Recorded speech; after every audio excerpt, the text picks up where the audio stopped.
नमस्कार, मी प्रवीण पवार. NNP न्यूजच्या YouTube पेजवर आपणा सर्वांचं मनापासून स्वागत करतो.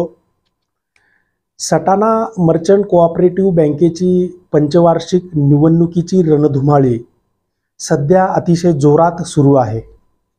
मागील 2 वर्षापासून रखडलेली ही निवडणूक आता अगदी काही तासांवर येऊन ठेपलेली आहे. आणि खरं तर आज घडीला सटाणा शहरातील कोणत्याही चौकात आणि कोणत्याही गल्लीमध्ये जर गेलात तर केवळ सटाणा मर्चंट कोऑपरेटिव्ह बँकेच्या निवडणुकीच्या संदर्भातच चर्चा होताना दिसत आहेत. आदर्श पॅनलचे इतके उमेदवार निवडून येतील, सिद्धिविनायक पॅनलचे तितके उमेदवार निवडून येतील, या सगळ्यांची आकडेवारी काढण्याचं काम सध्या सटाणा शहरामधल्या चौकामध्ये सुरू आहे. गत अनेक वर्षांपासून या सटाणा मर्चंट कोऑपरेटिव्ह बँकेवर ज्यांची सत्ता आहे त्या आदर्श पॅनलसह विरोधी सिद्धिविनायक पॅनलकडून ही 2022ची पंचवार्षिक निवडणूक अतिशय प्रतिष्ठेची करण्यात आलेली आहे. गेल्या 2 दिवसांपासूनची परिस्थिती जर आपण बघितली तर सत्ताधारी आणि विरोधकांमध्ये पत्रकबाजीचं अक्षरशः घमासान सुरू आहे. सिद्धिविनायक पॅनलकडून आदर्श पॅनलवर आरोपांच्या फैरी झाल्या जातात. त्या आरोपांना उत्तर देण्यासाठी आदर्श पॅनलकडून पुन्हा पत्रकबाजी केली जाते आणि या पत्रकबाजीच्या खेळामध्ये सटाणा शहरवासियांसह सटाणा मर्चंट कोऑपरेटिव्ह बँकेच्या सभासदांचं मनोरंजन सुरू असल्याची देखील चर्चा आहे. वर्तमानपत्रात काय बातम्या येतील त्यापेक्षा वर्तमानपत्रांमध्ये आज कोणतं पत्रक येईल याचीच चर्चा सटाणा शहरवासियांमध्ये जास्त असते. सत्ताधारी असलेला आदर्श पॅनलचे नेते श्रीधर तात्या कोठावदे आणि रमेश दादा देवरे यांच्या चाणक्य नीतीकडे संपूर्ण सटाणा वासियांसह व्यापाऱ्यांचं आणि बँकेच्या सभासदांचं लक्ष लागलेलं आहे. अगदी त्याचप्रमाणे सिद्धिविनायक पॅनलचे डॉक्टर VK येवलकर अर्थात वाणी डॉक्टर प्रकाश जगताप, बाळासाहेब भांगडिया, मयूर आलई हे यंदाच्या सटाणा मर्चंट बँकेच्या निवडणुकीमध्ये आपला काय करिश्मा लावून किती संचालक निवडून आणतात याकडे सुद्धा सटाणा शहरवासियांचं लक्ष लागून आहे. एक गोष्ट या ठिकाणी आवर्जून सांगावीशी वाटते.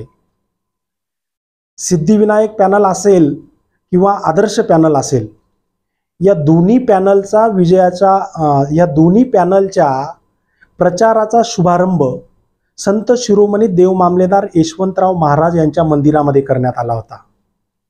आणि या मंदिरामध्ये जेव्हा दोन्ही पॅनलकडून विजयासाठी यशवंतराव महाराजांना प्रार्थना केली जात होती, अगदी त्या शुभारंभाच्या वेळेस सटाणा शहरातील नव्हे तर संपूर्ण बागलाण तालुक्यातील देवदूत म्हणून ज्यांना संबोधलं जातं असे शांत, सुस्वभावी, संयमी आणि खरं तर राजकारणाचा काहीही गंध नसलेले डॉक्टर दिग्विजय शहा जेव्हा सिद्धिविनायक पॅनलच्या ताफ्यामध्ये येतात आणि सरळ ताडकन उठून सिद्धिविनायक पॅनलच्या सर्व उमेदवारांना निवडून द्या असं जेव्हा म्हणतात, तेव्हा आदर्श पॅनलच्या गोटामध्ये नक्कीच खळबळ उडाली असेल असं म्हटलं तर नक्कीच वावगं ठरणार नाही.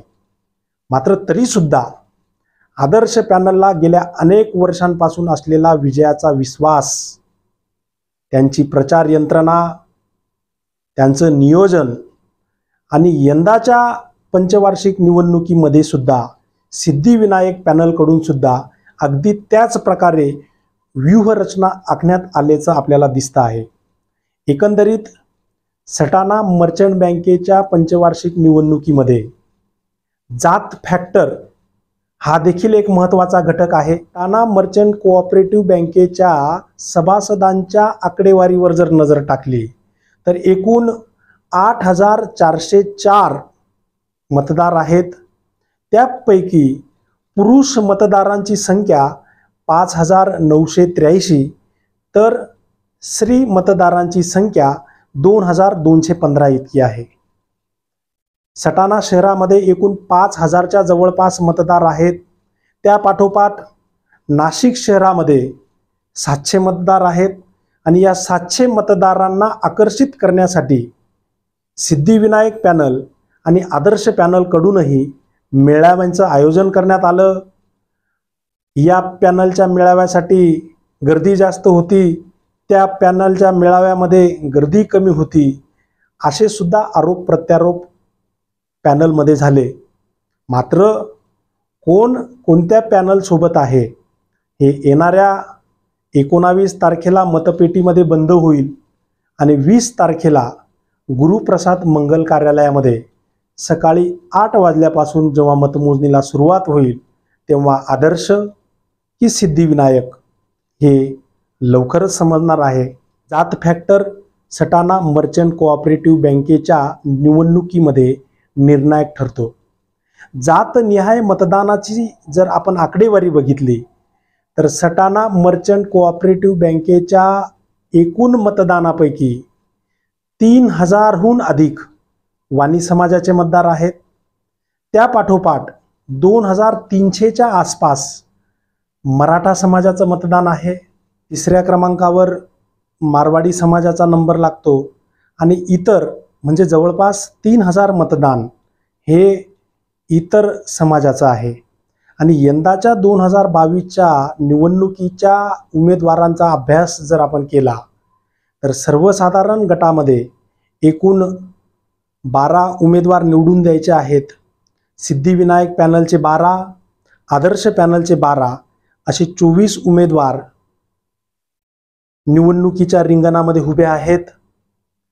ह्या 24 सर्वसाधारण उमेदवारांमध्ये वाणी समाजाचे 14 उमेदवार आहेत. त्या पाठोपाठ मराठा समाजाचे केवळ 4 उमेदवार आहेत. मारवाडी समाजाचे 3 उमेदवार आहेत आणि इतर 3 असे 24 उमेदवार आहेत. आणि ह्या 24 उमेदवारांमधून 12 उमेदवार निवडून येणार आहेत. त्या पाठोपाठ महिला राखीव गटामध्ये 2 महिलांना निवडून येण्याची संधी आहे. त्यापैकी सिद्धिविनायक पॅनलच्या 2 महिला आणि आदर्श पॅनलच्या 2 महिला या 4ही महिला वाणी समाजाच्या आहेत. ओबीसी राखीव गटामध्ये येवला विरुद्ध अलई अशी लढाई आहे. त्या पलीकडे भटक्या विमुक्त जाती आणि जमाती राखीव प्रवर्गाचा जर आपण विचार केला तर त्यामध्ये सरळ भाजप विरुद्ध राष्ट्रवादी अशी लढाई प्रथमदर्शनी दिसते आहे. कारण यामध्ये जगदीश मुंडावरे हे भाजपचे आहेत आणि संजय वाघ हे राष्ट्रवादी काँग्रेस पार्टीचे कट्टर भक्त आहेत. त्यामुळे या भटक्या विमुक्त जमाती या गटामधून भाजपचा उमेदवार जिंकतो की राष्ट्रवादीचे कट्टर समर्थक वाघ बाजी मारतात याकडे सुद्धा सर्वांचं लक्ष लागून आहे. अनुसूचित जमातीमध्ये सोनग्रा विरुद्ध बच्छाव अशी सरळ लढत आहे. यामध्येही कोण बाजी मारेल याकडेही शहरवासियांचं लक्ष लागून आहे. दोन्ही पॅनलकडून विजयाचे दावे प्रतिदावे केले जात आहेत. पुनश्च एकदा आपल्याला सांगू इच्छितो की सटाणा शहरातल्या चौकामध्ये आणि गल्लीमध्ये सटाणा मर्चंट कोऑपरेटिव्ह बँकेच्या निवडणुकीच्या चर्चा झडता आहेत. आकडेवारींचा खेळ चौकांमध्ये सुरू आहे. मात्र अंदाज काहीही असले, आकडेवारी कशीही असली तरी 19 तारखेला मविप्रच्या मराठा हायस्कूलमध्ये मतदानाची प्रक्रिया पार पडेल. त्यानंतर दुसऱ्या दिवशी अर्थात 20 जून 2022 रोजी भागशी रोडच्या गुरुप्रसाद मंगल कार्यालयामध्ये मतमोजणीला प्रत्यक्षपणे जेव्हा सुरुवात होईल तेव्हाच सटाणा मर्चंट कोऑपरेटिव्ह बँक 2022च्या पंचवार्षिक निवडणुकीचे किंगमेकर कोण, सिद्धिविनायक की आदर्श याचा निकाल प्रत्यक्षपणे लागणार आहे. तेव्हा आपण लवकरच सटाणा मर्चंट कोऑपरेटिव्हचे निकाल काय लागतात या संदर्भामध्ये भेटू. तोपर्यंत नमस्कार.